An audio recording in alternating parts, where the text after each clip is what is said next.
Hi, and welcome to Tim and Joel's Weekly Draw. This week, we're talking about NXT's TakeOver WarGames.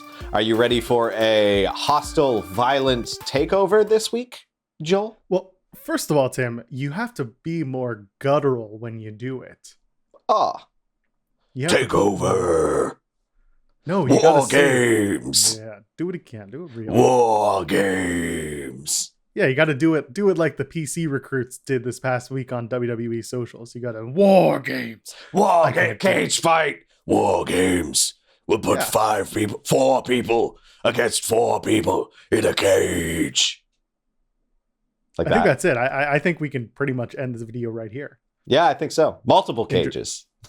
Enjoy the show, everyone. That's it. All right, we got a good show. It's going to start tonight with the kickoff show at 6 p.m. Eastern on the WWE Network. It's hosted by Wade Barrett, Sam Roberts, and Ariel Helwani. I've never wanted to mute one person so much in my life, but here we are. And then the main card starts at 7. Wait, who do you want to mute? Sam Roberts or Ariel? I don't know Ariel.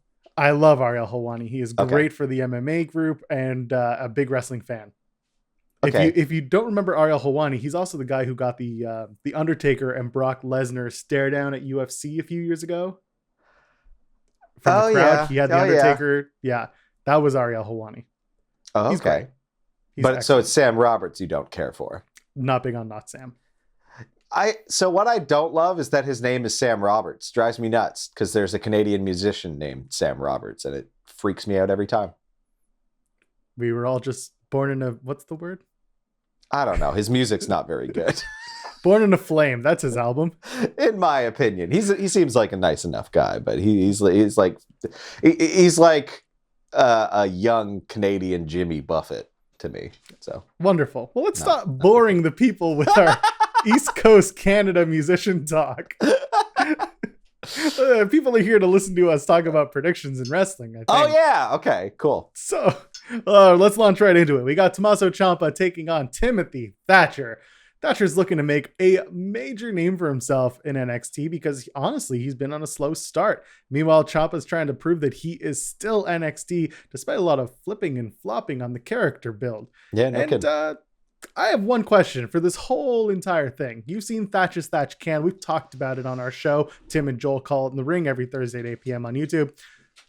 Why is Timothy Thatcher teaching a class at the PC when he's only been there for less than a year? That's a good bloody question now, isn't it? That's the first thing that popped into my head when I saw it start. Like, why?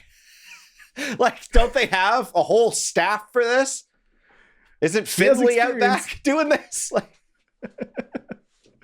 the match. Listen, the match will be great. The build is very quick, and it is what it is. Who do you think is going to win this match, Tim? Sadly, okay, so there's who I want to win, Tommaso Ciampa, and I think that Timothy Thatcher might actually get the win, which I don't love, but that's who I'm going. That's who I'd bet on. So you're going with Thatcher for the surprise win. Yeah. I'm going to go with Ciampa because I have a feeling Ciampa is trying to get himself back into the NXT title picture sooner than later. I hope so. Well, I hope that you're correct. I'm prepared for a disappointment. The other side of it, honestly, is that Ciampa is starting to make his play to move to Raw or SmackDown, and therefore is trying to put over names on the way out. Yeah, that makes sense. That makes a lot of sense. Well, there we go. We'll find out tonight. Dexter Loomis is taking on Cameron Grimes in a strap match. These two have seen a lot of each other, Tim. Began when Loomis returned from injury. He crossed paths with Grimes, and Grimes said, hey, where's Mr. Regal? Yeah, that's right. And Grimes just looked at Loomis, called him a freak, and we're off to the races. Yeah. And since then, we've had a Haunted House of Terrors match at Halloween Havoc. We had a blindfold match that was hilarious in and of itself. And now we get a strap match to determine a victor in the feud. Oh my God, Tim. We've done every sort of gimmick you can think of for these two. What's one gimmick that these two haven't done that you would like to see Cameron Grimes and Dexter Loomis fight for? What would be a good one?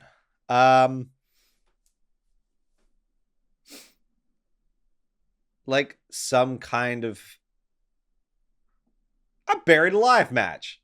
Oh, there you go. I think that'd be fun. That'd be good. Dexter Loomis with his, serial killer vibes, and Cameron Grimes because he's basically Florida Man incarnate. Well, we're all going straight to the moon for this match, and who knows? Maybe it's time for Cameron Grimes to move on and do something with, say, the North American Championship. We'll get to that a little bit later, but I'll just put it like this: Grimes and Ruff, that would be good. I know. I just you put that into my head, and I was just like, oh yeah, that'd be great. Let's do that. So who will win this match according to Tim? Loomis, I think. Yeah. I'm going to think Cameron Grimes finds a way to weasel his way into a victory. Yeah. That's what I think. Cool. Let's move along, shall we?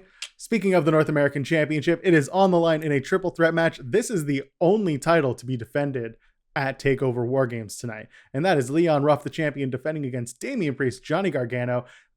All three men have been at each other's throats in one way or another because Leon Ruff won the North American title 1 week after Johnny Gargano won the aforementioned championship over Damian Priest at Halloween Havoc. Ruff has since defended the title once in a DQ effort against Johnny, who was DQ'd when Damian Priest knocked out Ruff to spike Gargano. Are you following? Yeah. Great. The three men, they've had a great build to this match. I can't tell enough good things about it. And I'm looking forward to it being done and moving forward because they've gone close enough. So with all of this in mind, between the three men, Tim, who do you think is going to win? I actually think it might be Leon Ruff. I've talked about how it seems like the WWE and the people involved there do pay attention to like chatter, like what the fans are saying about things. And I think they see that Leon Ruff is pretty over. And that actually letting him have a proper little title run wouldn't be bad for them. It would be a positive. So I think they might actually let him get away with this one. I agree with you. I actually do think Leon Ruff's going to win this match. And you know what? WWE social media posted a wheel. Did you see the wheel, Tim? I did not see a wheel. Is Johnny scared? Johnny says he hates wheels now. So he thinks it's bogus. Yeah. He's got 4 options. You have Johnny wins, Leon wins, Damian wins, or a count out. Ugh. So I think it's a red herring, but it's there. Who knows? Yeah. Who knows? Could be. Maybe that's how he wins. Well, what's not a red herring is the first War Games match, and that is the men's War Games. Yes. This is all you have to do. This is the whole show.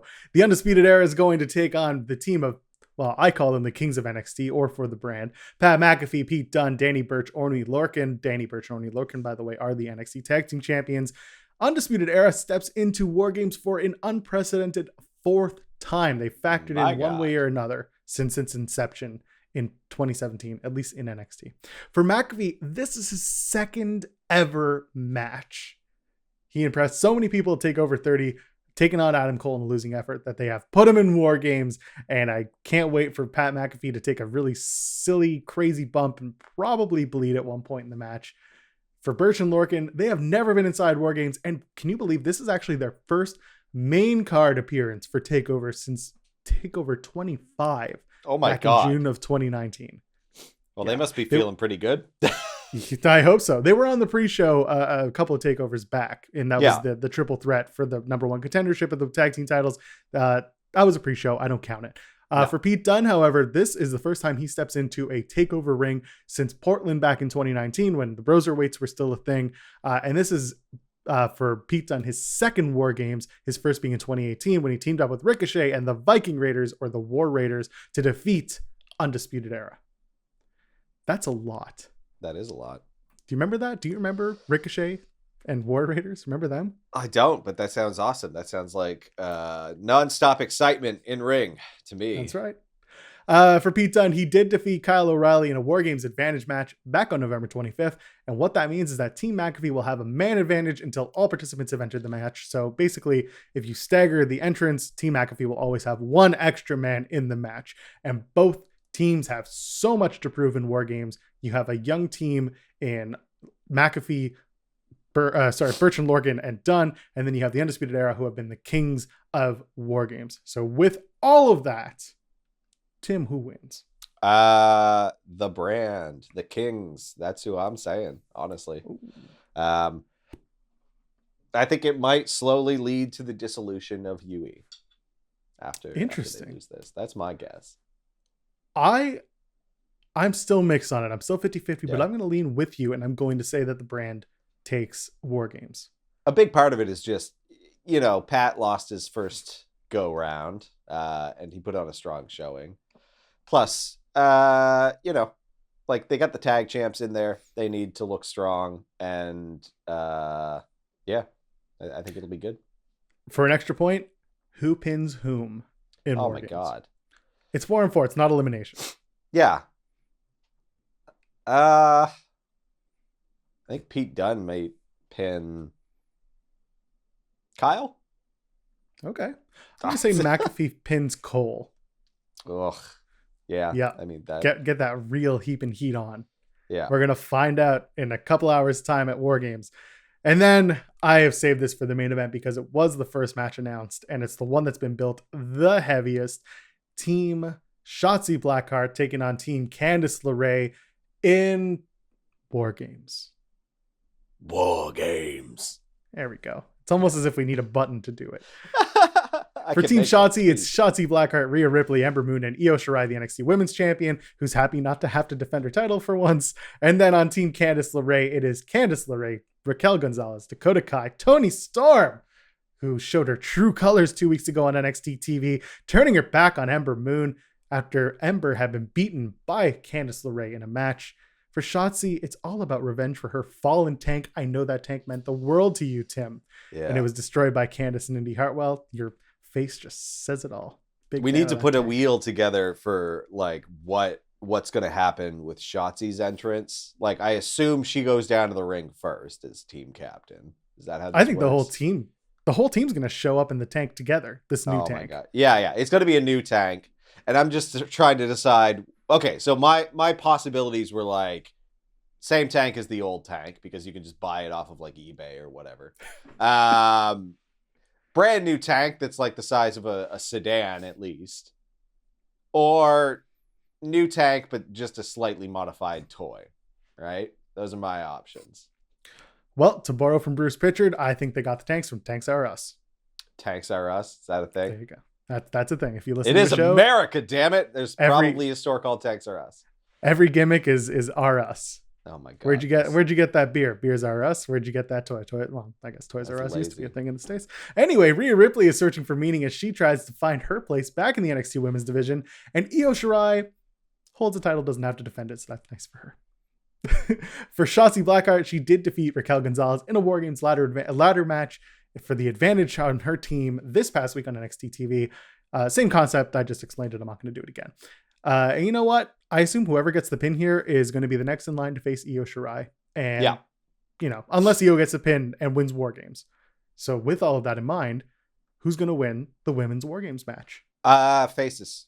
Like the face team's going over. That's who I'm saying. So you're saying Team Shotzi? Team Shotzi. I am going to say Team Candice gets the victory. What? Why? Because Io Shirai has to defend her women's title. And who's she going to defend against? Ember Moon, Rhea Ripley? Yeah. Shotzi. I may have just talked myself into Shotzi getting the victory for her team. There you go. All right. They did that thing a little while ago, a couple weeks ago. Yeah, I know. Well, Shotzi could get the pin. Yes. Yeah. However, on the other side of it, you could get Toni Storm to pin Io Shirai, and then we're off to the races for those two. Yeah, that's kind of the only thing that I saw for that, but I don't know. Like, they had to turn one of them heel because it was going to be Ember or Toni because they both came in for no reason at the same time, and it was just like, why? What are you doing?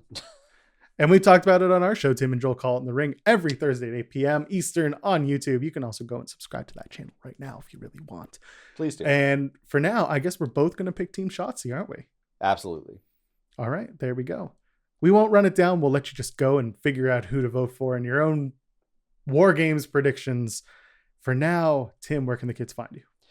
Kids can find me at Tim Stone P. TIMBSTONEP. And you can find us collectively at Tim and Joel Pod. You can find us timandjoelpod.com. And you can find me all over social media at Joel Pearl, JOELPEARL. And you'll find us watching WarGames tonight live on the WWE Network. And until then, ladies and gentlemen, and all the friends beyond the binary, enjoy your wrestling.